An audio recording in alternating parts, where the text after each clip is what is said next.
প্রিয় ছাত্রছাত্রীরা,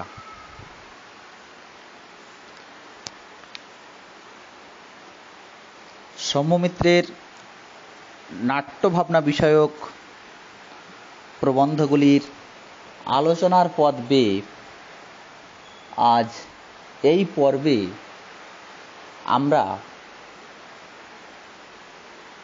আরও একটি প্রবন্ধ নিয়ে আলোচনা রাখব। প্রবন্ধটির নাম কিভাবে রবীন্দ্রনাথে পৌঁছানো গেল।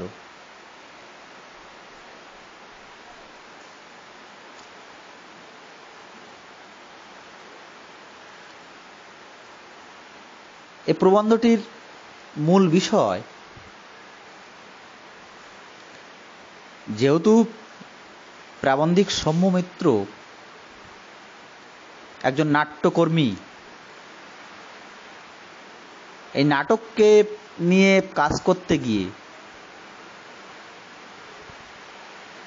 নাটককে নিয়ে নাড়াচাড়া করতে গিয়ে কিভাবে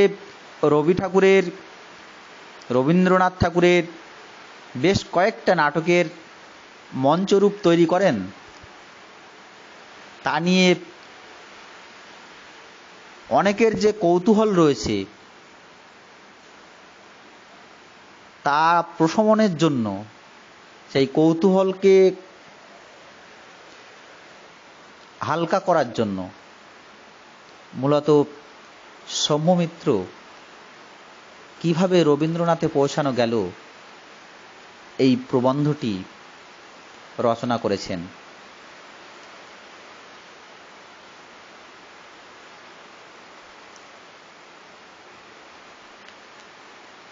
এই প্রবন্ধের শুরুতেই প্রাবন্ধিক বলেছেন যে তিনি একজন নাট্যকর্মী হিসাবে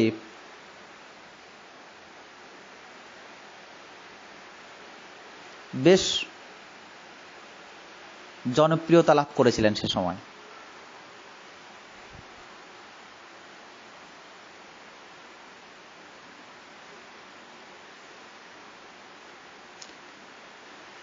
রবীন্দ্রনাথ সম্পর্কে তার যে ইচ্ছা শক্তি, তার বোধ যখন ধীরে ধীরে তৈরি হচ্ছিল,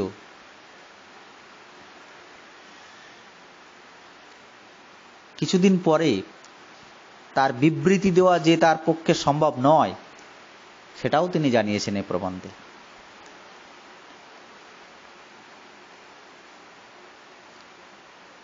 প্রাবন্ধিক বলেছেন যে সাধারণ মঞ্চ হল তার নাট্য জীবনের দ্বিতীয় পর্যায়।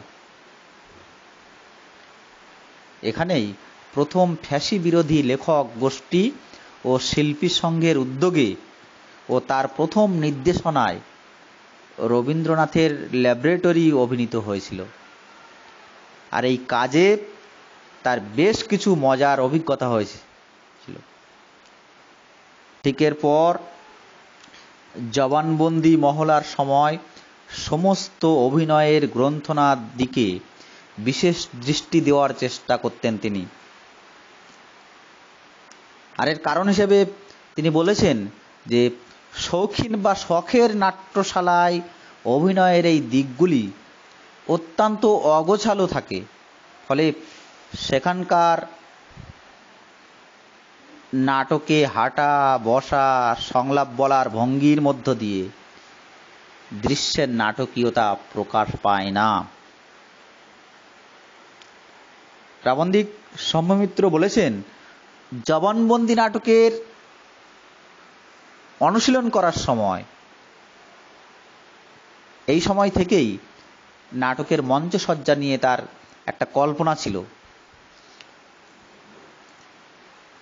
বাস্তব কুড়েঘর, বাস্তব পার্কের ধারে রাস্তা, খানিকটা সাধারণ মানুষের দৃশ্যসজ্জা। কিন্তু এই মঞ্চসজ্জার জন্য যে পরিমাণ টাকার প্রয়োজন, যে পরিমাণ অর্থের দরকার, তার সিকিভাগও গণনাট্য সংঘের নেই। ফলে শেষ পর্যন্ত যে থিয়েটারে অভিনয় করা হয়েছিল সেই থিয়েটারের পুরানো ফ্ল্যাটগুলোকে উল্টো করে দাঁড় করিয়েছেন। সম্ভবত পাইন গাছের এই ফ্লাইটগুলো নানা রকম রঙে ও ময়লা পড়ে দেখতে হয়েছিল একটা অন্য রকম। এই নাটকের পরাণমণ্ডলের প্রতি সামাজিক উদাসীনতাকে যেন এই ফ্ল্যাটগুলো দর্শকের কাছে প্রকাশ করে। তাই প্রাবন্ধিকরা পরাণমণ্ডলের নাতির মৃত্যুর দৃশ্য মঞ্চের সমস্ত আলো জ্বালিয়ে রেখেছিলেন। পরাণমণ্ডলের নাতির মৃত্যু দৃশ্যে মঞ্চের সমস্ত আলো সেখানে জ্বালিয়ে রেখেছিলেন। প্রাবন্ধিক বলছেন যে এই সময় এইসব করে কি হয়েছিল তিনি ঠিক বলতে পারবেন না, তবে কিছুটা খ্যাতি বোধহয় হয়েছিল, এটা আশা করা যায়। এটা অনেকবার অভিনয় করার সুযোগ হয়েছিল। আর প্রাবন্ধিক অনেক প্রয়োজনীয় অভিজ্ঞতা অর্জন করলেন মঞ্চে দৃশ্যসজ্জার ও আলোক আচরণ সম্পর্কে। আর এটা করতে গিয়ে তার কিছুটা ভুল ভেঙেছিল আর কিছুটা নতুন জ্ঞানও হয়েছিল বলা যায়। জবানবন্দির পর নবান্ন নাটক মঞ্চস্থ করেন। এই নবান্ন নাটকের দৃশ্য সংখ্যা বেশি হওয়ায় এর নাট্য প্রয়োগের পদ্ধতি ছিল একটু ভিন্ন, আলাদা ধরনের, যাকে বলা হতো কভার ডিসকভার পদ্ধতি।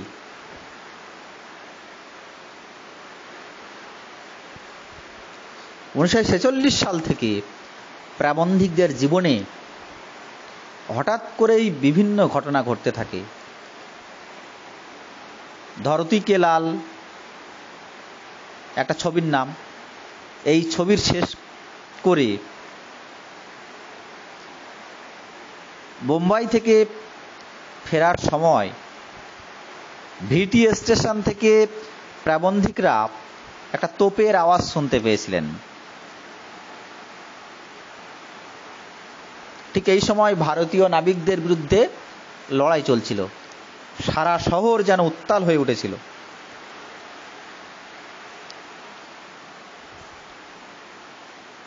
এরপর মুক্তধারা নাটক মঞ্চস্থ করলেন এবং এ কাজে চরম ব্যর্থ হয়েছেন। সাম্রাজ্যবাদীদের আচরণ জানা সত্ত্বেও, নাৎসিদের কাহিনী জানা সত্ত্বেও মনে হয় এ নাটক যেন কোনো পুরা কাহিনীর মতো আমাদের জীবনের সঙ্গে যেন কোনো সংলগ্নতা নেই, যোগ নেই। তখন মনে হয়েছিল রবীন্দ্রনাথকে দিয়েই তারা গভীর নাট্যের সৃষ্টিতে পৌঁছে যাবে, যা আধুনিক কালেই জীবন্ত করে প্রকাশ করবে এবং যেটা হবে ভারতীয় নাট্যরীতিতে। প্রাবন্ধিক বলেছেন যে কোনো একটা নাটক প্রথম পড়ার সময় যতটা বোঝা যায়, ঠিক সেই নাটকটা অভিনয়ের সময় গিয়ে আরও বেশি বেশি করে বোঝা যায়। সে ভুল হোক বা ঠিক হোক, সেটা অভিনয়ের সময় আরও বেশি বোঝা যায়। 4 অধ্যায় অভিনয়ের সময় সৌম্যমিত্র অনেকটা নিগুড় অর্থ স্পষ্টভাবে বুঝতে পারেন।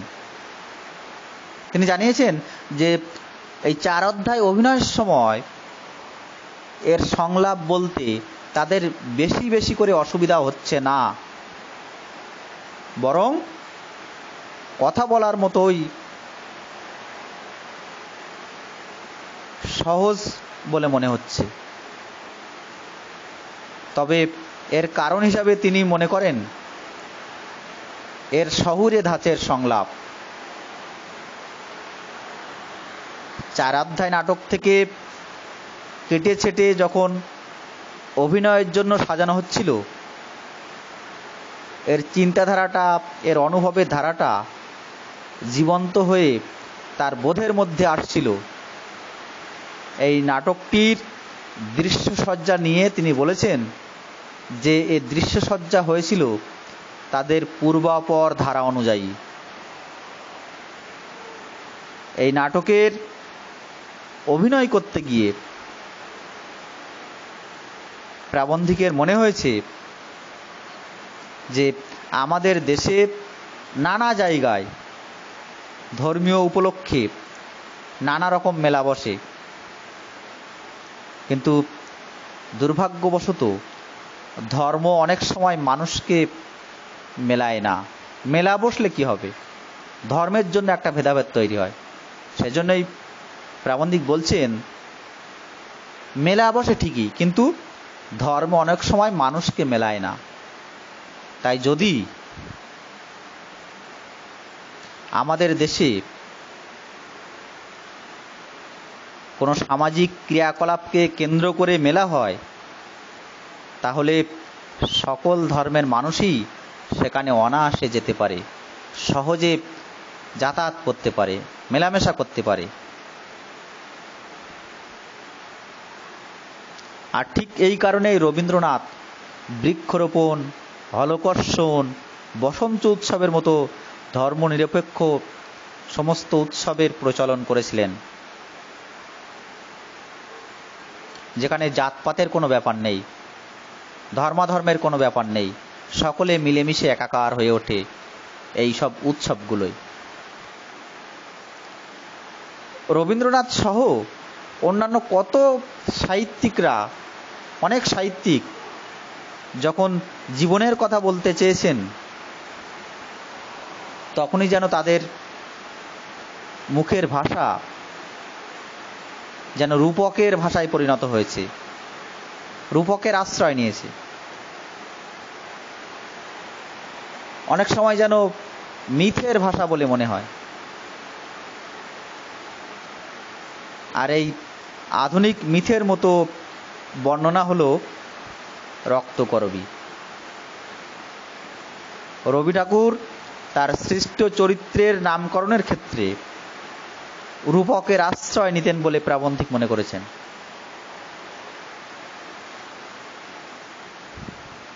প্রাবন্ধিক এটাও মনে করেন যে প্রত্যেক বড় লেখকের লেখা পড়তে গেলে মনোযোগের পাশাপাশি তার বাক ছন্দটাকেও ধরতে হবে, বুঝতে হবে, উপলব্ধি করতে হবে।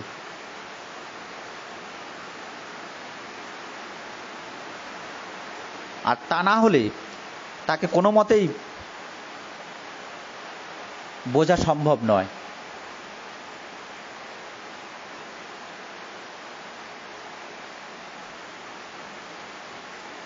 তাই 4 অধ্যায়ে পৌঁছাবার অনেক আগে তিনি বুঝেছিলেন যে রবীন্দ্রনাথ সাধারণ লোকের চেয়ে 1000 গুণ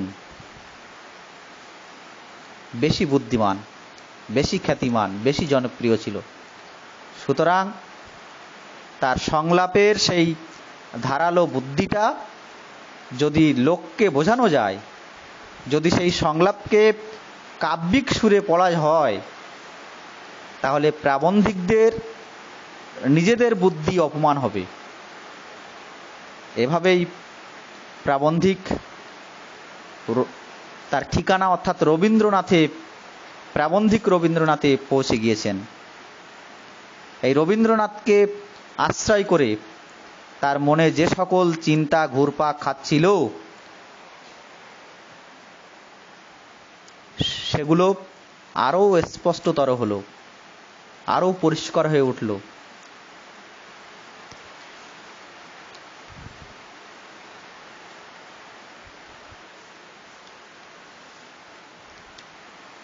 যাই হোক,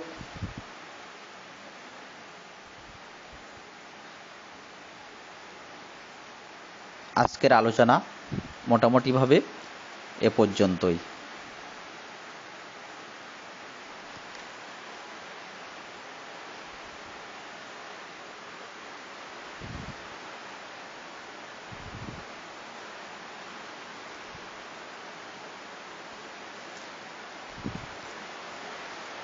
তাহলে দেখা গেল যে সৌম্যমিত্রের নাট্যভাবনা বিষয়ক মোটামুটিভাবে 10টি প্রবন্ধই আমরা একে একে আলোচনা করে ফেললাম। এগুলো আশা করি ভিডিওগুলো তোমরা প্রত্যেকেই দেখবে, আর তা থেকেই সৌম্যমিত্রের নাট্যকার সৌম্যমিত্রের যে নাট্যভাবনা সে বিষয়ে কম বেশি আমাদের প্রত্যেকের একটা ধারণা উঠে আসবে।